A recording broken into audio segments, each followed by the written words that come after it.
lelo seko na seko. Maloba mabiso bapanzi sango epai ya tata mokonzi ya bule. Tata mokonzi ya bule, batata conseiller pe bamama conseiller direct ya mokonzi ya bule, bambuta ya lingomba, batata bamama pe bandeko, okombo ya tata mwana pe molimo santo, biso bana na bino bapanzi sango ya lingomba kimbangiste, tozongisi matondo mingi na tata nzambe kolo Yesu pe tata Simon Kimbangu molimo santo, na ndenge babateli biso pe bapesi biso makasi ya komata omboka nkamba Yerusalemu ya sika na tina ya milulu moye ya mbala zomi na sambo, na tina ena totombeli bino mobu molamu ya 2024. Tata mokonzi ya bule, esengo na biso ezali monene preski na ratelki ya mokili mobimba oyo tozali kobenga mongongo ya lingomba kimbangiste ou la voix du kimbangisme. Pona yo tata Mfuma Nlongo oye kobakisa ete disciple du Saint-Esprit. Tata molimo santo, mobu oyo tosilisi olobeli biso ete nyonso tokobanda na zero, tosilisi mobu mwango na mikakatano mingi basili kotika biso. Tata bobosa na bango te na bokonzi bwa bino, bokanisela bango ata na likambo moko ya malamu oyo basaleli bino awa na se ya ntango mingi pe bakangami na bapasi ya nzoto maladi pe bozangi ezingi biso bana na bino. Fongolela biso banzela po totonga nkamba Yerusalemu ya sika. Baye basalaka te basala, baye babalaka te babala, baye babotaka te babota. Tata limbisa biso bana na bayo, yokela biso mawa, salisa biso, pesa biso makasi pe bakoki po ete topesa yo maboko. Na tina ya mosala mwayo kobanda mobu mwa 1921 tozali komekola lolenge ya papa Finangani Toma Duma na makoki oyo mama Mwilu kia wanga Njitani Marie molongani ya tata Simon Kimbangu azalaki kobomba papa Jean Kalamvwila na tango ya longoli nzoto ya papa Simon Kimbangu na mabele au mokolo mwa le 25 mars 1960 na mboka Lubumbashi na Katanga. Tata mokonzi ya bule, batata conseiller pe bamama conseiller direct ya mokonzi ya bule, pambuta ya lingomba, batata bamama pe bandeko nyonso wana kobanda 2006 mobu oyo opesaki bapanzi sango ya lingomba na mokili mobimba lotomo ya kosilisa mobu pe kobanda mobu ya sika na yo lokola esengo etondi na mitema na biso basali na yo, pamba te ezali lokumu ya motuya mpona biso bapanzi sango bana ya botosi. Tozalaka seko zinga na yo pona kopanza mongongo na yo pe kopanza sango ya misala na yo na mokili mobimba. Na mobu oyo tosilisi ezali mobu ya maponami okati ya mboka Congo République démocratique du Congo. Tata mokonzi ya bule pe mokonzi ya lingomba, tomoni ete osaleli biso mingi kimia ya Yerusalemu yango kaka nde ezali kobatela biso. Toyebi ete tokoki te na miso na yo na tina ya mabunga na biso oyo tokosalaka mikolo na mikolo. tokoki kosilisa maloba te soki tosengi bolimbisi te. Tata mokonzi Abule limbisa biso, pesa biso bwania pe mayele po mosala mwa yo mokende o liboso. Tata mokonzi Abule, ba tata conseiller pe ba mama conseiller direct ya mokonzi Abule, ba mbuta ya Lingomba, ba tata ba mama pe bandeko, ba panzi sango ya preski na ratelki ya mokili mobimba, batombeli bino mobu malamu ya 2024. Na komba tata mwana pe Molimo Santo. Amen.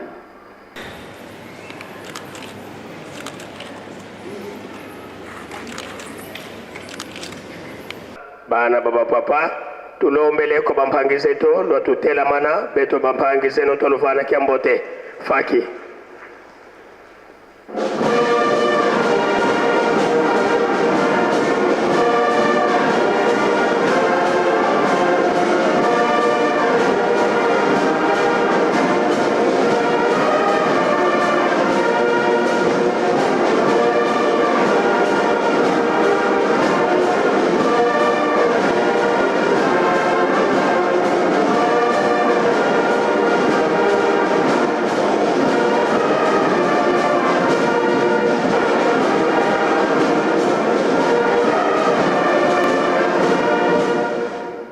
Bika kubike no moko tovana mpangize to Kiambote munkumbwa se mwana tata mwanda velela munkumbwa se ye mwana ye tata mwanda velela musola kwa se ye mwana ye tata mwanda velela tuwana mpeki ntwadi ye ngudi zeto ba mama ba ubakalanga bimpovile beto koma semeto tulombele kwa ba mama lo tutela mana beto bana beno toluvana Kiambote.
Tokubike no moko tavana ngudi zeto Kiambote munkumbwa se mwana tata mwanda velela munkumbwa se ye mwana ye tata mwanda velela. L'an 2023 Bayadikao ye tata Fumamat Ewunupe le 31 décembre 2023 lumbukiantsuka Kiamvula tuzolele mani sampe ye tata mfumu wa Mbanza, tata Nloengisi, tata Nsongya Nzila, sinzidide Yerusalemi, wena yeto kintwadi, yande wisi moni kisasisi, kia tata mwanda velela, lande la mbinda manu ya Kisalu, tulombele kwa sedeto tata mfumu wa Mbanza, watutela mana betu banta kuvana Kiambote. Faki.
bika tokubikeno moko tovana sedeto tata mfumo mbanza kyambote munkumbwa se ye mwane tata mwanda velela munkumbwa se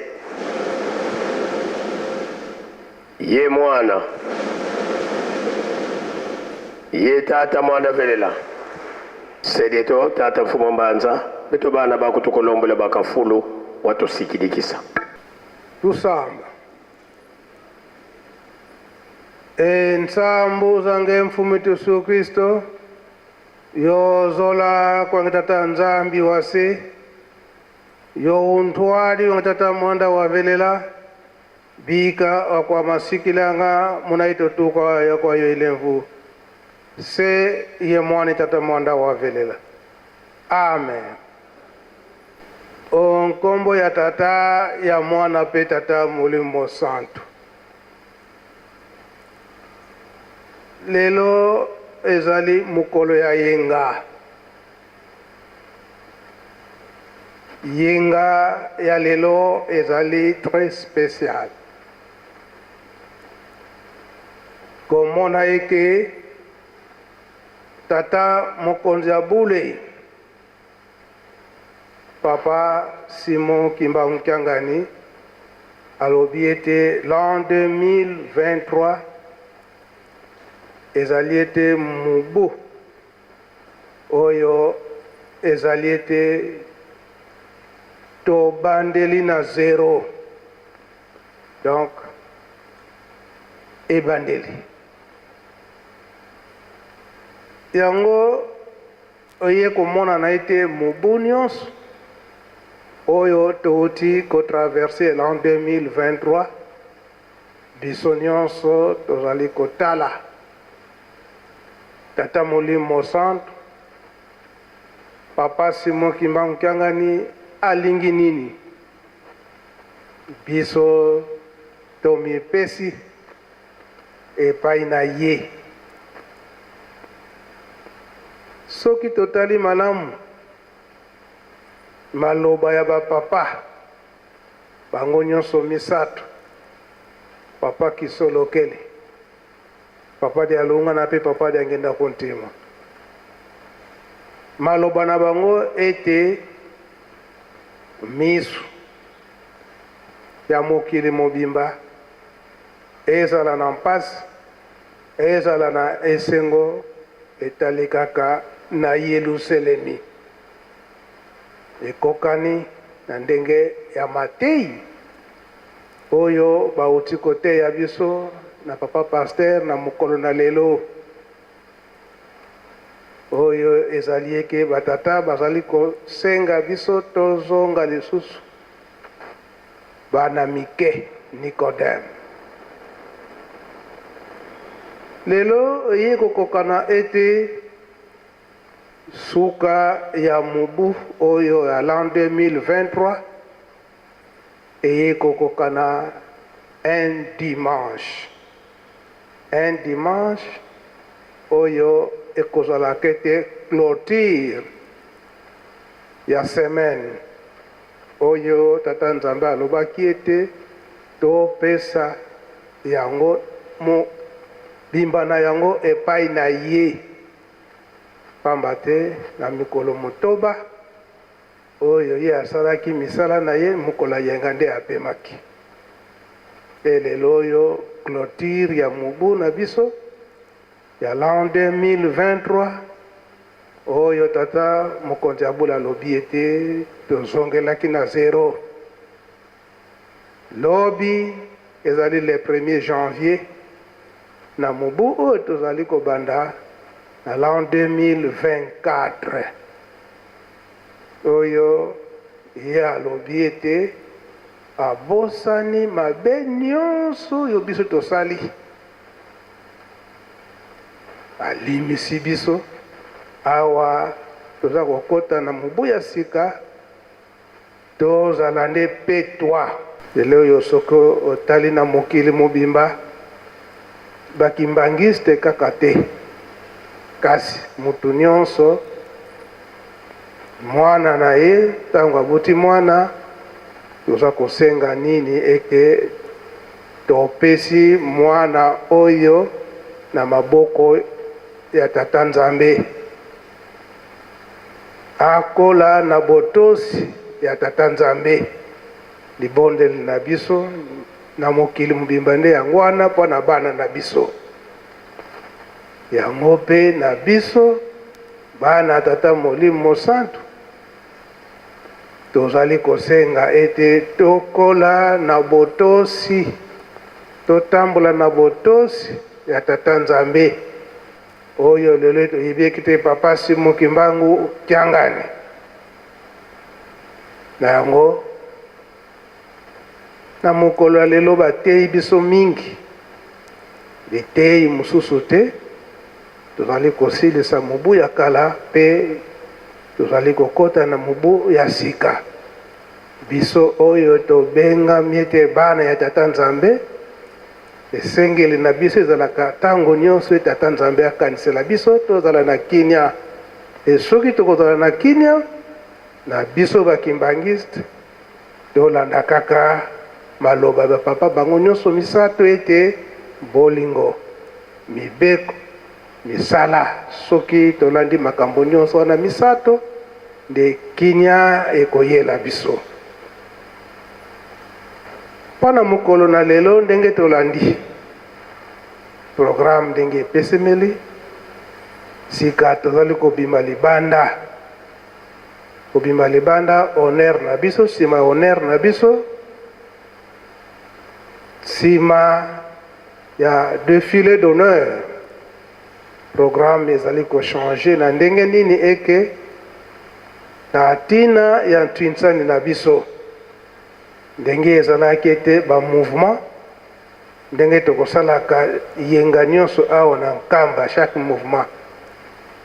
Likisini ezali te, tokolanda kaka ndenge wana, kasi sika tokolekela tinsani na biso na défilé fanfare ezali kobeta.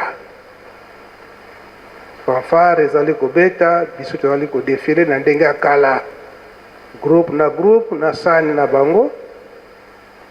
Lelo kilte na biso ekozala clôturé juste na 18h, juste kolekisa te po milulu na biso ndenge tolobeli yango suka ya mubu pe ebandeli ya mubu. Elakisi ete tosilisa avant wete tozonga pe na bandaku avant lobi tolandela mokolo oyo ya le 1er janvier oyo tata Molimo Mosantu Papa Simon Kimbangu Kiangani alobi ete message na ye oyo ya meilleur ve akopesa yango nde lobi. Na banza esika wana biso nyonso tozwi programme ndenge tokotambola libanda.